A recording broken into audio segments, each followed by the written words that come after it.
मैं कनिष्ठ तिवारी वही पीड़ित पत्रकार हूं जिसके साथ बीते 2 अप्रैल 2022 में हमारा चीरहरण ही नहीं बल्कि पत्रकार बिरादरी का पूरी तरीके से चीरहरण किया गया था।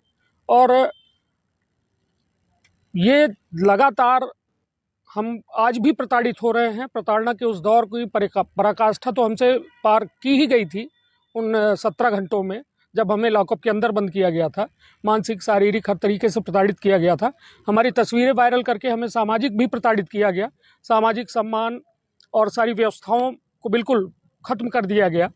लेकिन आज 8 महीने बीत जाने के बाद भी हमारी स्थिति ये है कि हमें ना कोई सरकारी मदद है, ना कोई व्यवस्था मिली है, ना कोई सुरक्षा मिली है।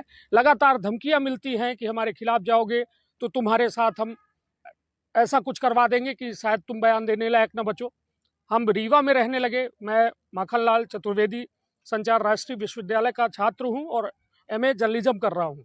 बार बार यहाँ से नोटिस आती है सिगरौली SP के यहाँ से कि आपको बयान देने आना है, कथन देने आना है, विभागीय जांच चल रही है।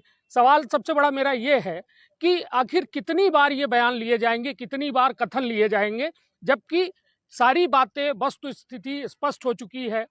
जबकि रेडियो SP अमित सिंह खुद आए थे, पूरे मामले की जांच की थी। 6 पुलिसकर्मियों को थाना प्रभारी तत्कालीन मनोज सोनी सहित उन्होंने दोषी पाया था। हालांकि उनकी जांच में कई तरह की विसंगतियां हैं। प्रमुख आरोपियों को उन्होंने दरकिनार करके छोटे छोटे पुलिसकर्मियों को केवल उन्होंने दोषी माना और एक थाना प्रभारी को दोषी माना। पूरे मामले में आपको बता दूं कि CCTV उस दौरान चालू था। हमने खुद जो है मॉनिटर लगा हुआ था जो थाना प्रभारी के कक्ष में, उसमें देखा था कि CCTV चालू था। पूरे काले कारनामे उस CCTV में कैद थे। लेकिन जांच में वो सभी बिल्कुल दूध का दूध पानी का पानी हो जाता, इसलिए उस CCTV को पूरी तरह से नष्ट कर दिया गया। जिसलिए आज भी हम न्याय के लिए दर दर भटक रहे हैं। हमारी बातों को केवल और केवल कागजों तक लिया जाता है, जो हम कहते हैं उसे नहीं लिखा जाता। मतलब ये लिखा तो जाता है लेकिन उन पर किसी पर कार्यवाही नहीं होती। अभिषेक सिंह परिहार जो थाना प्रभारी, मैं खुद अपनी आंखों से देखा था, उस व्यक्ति ने फोटो खींची और वही फोटो पूरे सोशल मीडिया में वायरल हुई, लेकिन अभिषेक सिंह परिहार को पूरी तरह से क्लीन चिट दे दी गई। मैं रेडियो SP अमित सिंह पर भी सवाल खड़े करता हूं, उनकी जांच पर सवाल खड़े करता हूं कि आखिर यदि न्याय उच्च स्तर और निम्न स्तर दोनों में एक जैसा है तो फिर वो न्याय नहीं, पूरी तरह से अन्याय है और हमारे साथ अन्याय हो रहा है। हम बार बार और चीख चीख के चिल्ला चिल्ला कह रहे हैं कि जो ये विभागीय जांच हो रही है महज एक खाना पूर्ति के लिए की जा रही है। न उन्हें हमारे सम्मान से मतलब है, न वो पूरा पुलिस विभाग और सरकार किसी भी आरोपी को कोई सजा देना चाहती है। प्रदेश सरकार जो है और पुलिस प्रशासन लगातार सुशासन के दावे करता रहा है, तो ऐसे में पत्रकारों के ऊपर इस तरह की जो घटना हुई है, इसको आप किस नजर से देखते हैं? मैं आपको बता दूं, ये पत्रकारिता का वो काला दिवस है जब पत्रकार अपने आप को भूलकर, अपने परिवार को भूलकर, अपने बच्चों को भूलकर समाज के लिए निकलता है और समाज के उन ज्वलंत मुद्दों पर अपनी बात रखता है जिससे एक जन का भला होता है। लेकिन यदि इसी तरह घटनाएं होती रही तो वो दिन दूर नहीं कि जब पत्रकार किसी घर में नहीं होगा, क्योंकि उसे डर लगेगा कि यदि मैं पत्रकार बनूंगा तो मेरी बीवी विधवा हो जाएगी, मेरी माँ की कोख सूनी हो जाएगी, मेरे बच्चे अनाथ हो जाएंगे। कौन लोग हैं जो जांच को प्रभावित कर रहे हैं और लगातार धमकी दे रहे हैं? मैं आपको बता रहा हूं, इसमें सीधी के विधायक केदारनाथ शुक्ला और उनके पुत्र गुरुदत्त शरण शुक्ला के द्वारा लगातार जो है, हमें सीधे तौर पर नहीं मगर अन्य लोगों के माध्यम से मुझे जब जानकारी होती है कि ये हमारी जो है ये और कहीं से मुझे जो है प्रभावित करना चाहते हैं, परेशान करना चाहते हैं और इस तरीके से हमें डराना धमकाना चाहते हैं कि हम किसी भी पुलिसकर्मी के खिलाफ न खड़े हों, ना हम किसी भी विधायक के बारे में अपनी बात कह पाएं उच्च स्तर तक। क्योंकि अभी तक मैंने खुद अपनी जेब के पैसे से एक एक फोटो कॉपी करा के गृह मंत्रालय, राजभवन, मानवाधिकार, DGP, हर जगह ऐसा कोई भी दरवाजा नहीं है जहां न्याय की उम्मीद हो और मैंने दरवाजा ना खटखटाया हो। लेकिन उस न्याय को इसलिए नहीं मिलने दिया जा रहा है क्योंकि हम एक आम पत्रकार हैं और पत्रकार की वजह से ये हो रहा है। और सामने हमारे एक विधायक हैं, एक विधायक के पुत्र हैं, तो वो आज पावर में हैं और हम पावर तो नहीं कह सकते कि पत्रकार के पास कोई पावर है, मगर हाँ पत्रकार एक महज होने के चलते आज इस तरीके से प्रताड़ना का दंश झेल रहे हैं कि 8 महीने से हम कभी सिगरौली, कभी बैढ़न, कभी भोपाल सिर्फ यही कर रहे हैं। डर है आपको?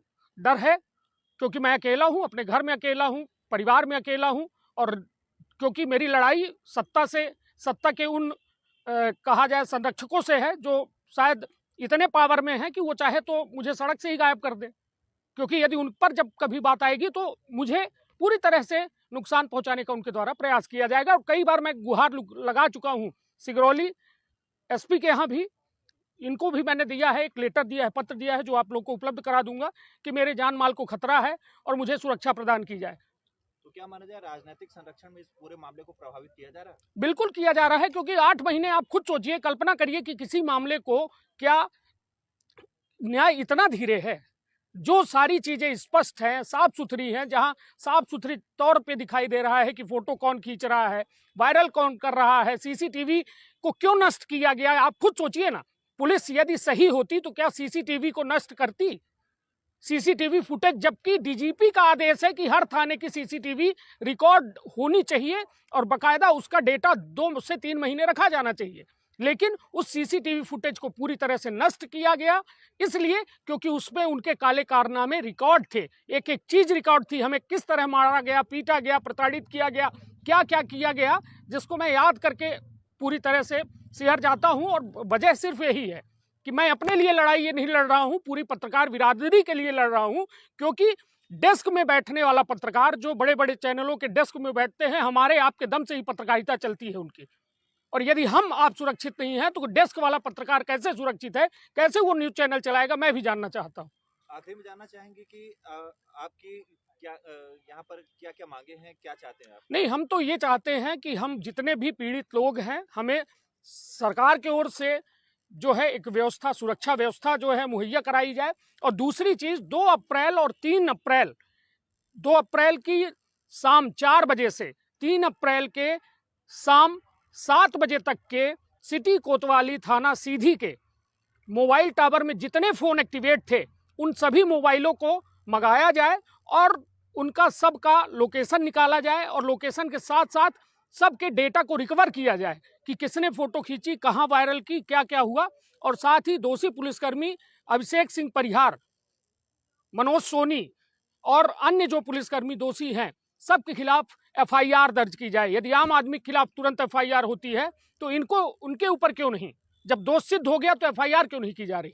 आपके इस पूरे मामले को लेके बीबीसी जैसे चैनलों ने उठाया, स्थानीय पत्रकारिता को लेके आप किस तरह से सहयोग आपको मिला सीधी?